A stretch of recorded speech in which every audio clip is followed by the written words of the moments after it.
penutuh pada pedang Aceh Merdeka nya, penutuh yang tercok dengan hati yang bulan, yang hana soje tam, hana soje ya dikte kiri lain tu ni.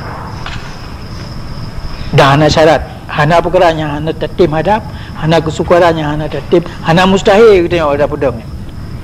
Wei dah pulih bude, dah punah bude. Tapi hana ajib alasan kehalangannya buatnya baik ke mana pun. Menyana item urut lain, bertanya item.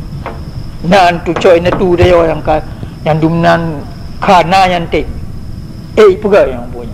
Ada item jawab abra umum yang darah kana li betul. Pakan tatemnya madu. Karena tujuan katanya suci ya kena. Urang lagi lo nyu hana long kena udet. Lebih 1000 baga mati ni baik jajah jawab. Ni kan bu mustahil luar biasa dah inda tu dia mandu kan. Bertanya yang kakaknya minta tim temah jawab. Nampak kan? Udip katanya hana ayum, jawang katanya hana ayum tabon mana? Maya hana dapat selamat pu yang kagak pedang lain tu. Udip katanya tahu bangsa jajahan gaknya hana ayum. Sampai kau baik tahu dek. Beda depu arti kemuliaan.